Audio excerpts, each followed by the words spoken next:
नमस्कार। खुशी क्लास में आप सभी का पुनः स्वागत। पूरा विश्वास है आप सभी खुशी क्लास के पिछले एपिसोडों को अवश्य देखा होगा। खुशियां, प्रकृति प्रदत्त खुशियां ऑक्सीजन की तरह, जीवन दायी ऑक्सीजन। खुशियां इस जीवनदायी ऑक्सीजन की तरह हमारे रक्त में कैसे सदैव दौड़ती रहे।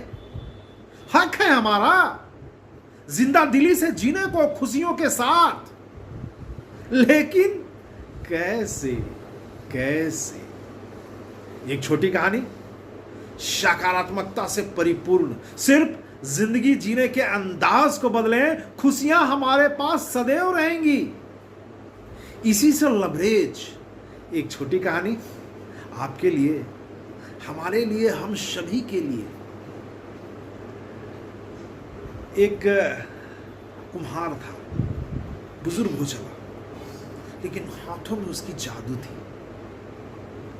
इतना खूबसूरत घड़ा और सुराही बनाता, नक्काशी किया हुआ कि आंखें नहीं ठहरती।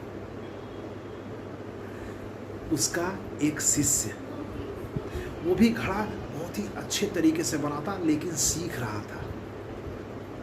सीखते सीखते वो गुरु से भी आगे निकल गया। सुराही, घड़ा, नक्काशीदार, वो अपने गुरु से भी ज्यादा खूबसूरत बनाने लगा। बाजार में उसके घड़े सुराही गुरु के घड़े सुराही से ज्यादा कीमत पर बिकने लगे।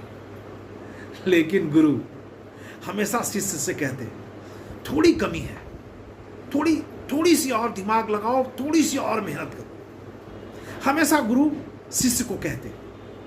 पहले तो शिष्य ज्यादा तवज्जो नहीं देता, मेहनत करता, लेकिन धीरे धीरे वो अपने गुरु के बात से उकताने लगा। उसके दिमाग में आया कि अब मैं इतना खूबसूरत नक्काशीदार सुराही और घड़ा बना रहा हूं कि गुरु के दाम से ज्यादा कीमत में मेरी सुराही बिक रही। फिर भी गुरु हमेशा कहते हैं, थोड़ा सा और कोशिश करो, कुछ कमी है। क्या कमी है भाई? इसी उधेड़-बुन में था कि गुरु फिर कहते हैं, थोड़ा हाथ बारीकी से चलाओ, सुराही में कुछ कमी दिख रही है, ये कमी दूर होनी चाहिए।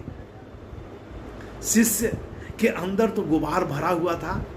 वो तुनक कर गुरु जी से कहता है, गुरु जी, मेरी सुराही तो आपके सुराही और घड़े से ज्यादा कीमत में बिक रहे हैं, लेकिन फिर भी आप मेरे ही सुराही में कमी निकालते हैं, अपनी आप नहीं देखते। गुरु थोड़ी देर चुप रह गए, फिर मुस्कुराए और अपने कमरे में चले गए।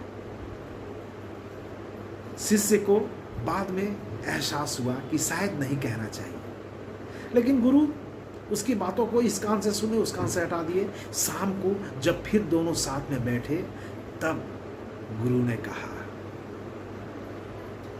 आज जिस स्थिति में तुम हो, बहुत वर्ष पहले मैं भी इसी स्थिति में था।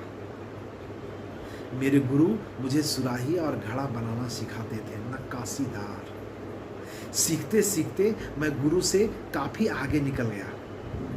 जैसे आज तुम्हारी सुराही मुझसे ज्यादा कीमत में बिक रही, मेरी सुराही भी मेरे गुरुदेव के कीमत से ज्यादा बिकती थी। मुझमें अहंकार, घमंड आ गया। मेरे गुरु हमेशा मुझसे कहते, कुछ कमी है और कोशिश करो। मैं तुम्हारी ऐसा तुनुक मिजाजी, गुरुदेव की बातें नहीं माना। आज मैं यहीं ठहर गया, ठिठक गया। एक जगह पर आकर मेरी सुराही, मेरे घड़े रुक गए। ऐसे रुके कि तुम भी उससे आगे निकल गए। सोच कर देखो, अगर मैं नहीं ठहरा होता, गुरुदेव की बात को गंभीरता से लिया होता, तो शायद मेरे घड़े और सुराही में और जान पड़ गए होते। मैं नहीं चाहता कि तुम भी यहीं ठहर जाओ, यहीं रुक जाओ। इससे भी बेहतर और बहुत सारे ऑप्शन हैं, तुम वहां तक जाओ। शिष्य गुरु की बातों को आत्मसात किया, फिर बड़ी तल्लीनता के साथ फिर से नक्काशीदार सुराही बनाने में जुट गया। नतीजन जितनी खूबसूरत वो सुराही बनाता था उससे दुगनी खूबसूरत सुराही वो बनाने लगा। अब उसके कस्बे ही नहीं, दूसरे राज्यों से भी उसकी डिमांड आने लगी और उसका व्यवसाय दिन दुना रात चौगुना होता चला गया। लब्बो लुबाब सिर्फ यह, कभी भी अपने अंदर अहंकार नहीं पाले, सीखने की भूख को कभी भी अपने अंदर मरने नहीं दे। जिस दिन आपके अंदर ये भूख मर गई, आप ठिठक जाएंगे, रुक जाएंगे, ठहर जाएंगे, वहीं पे स्थिर हो जाएंगे।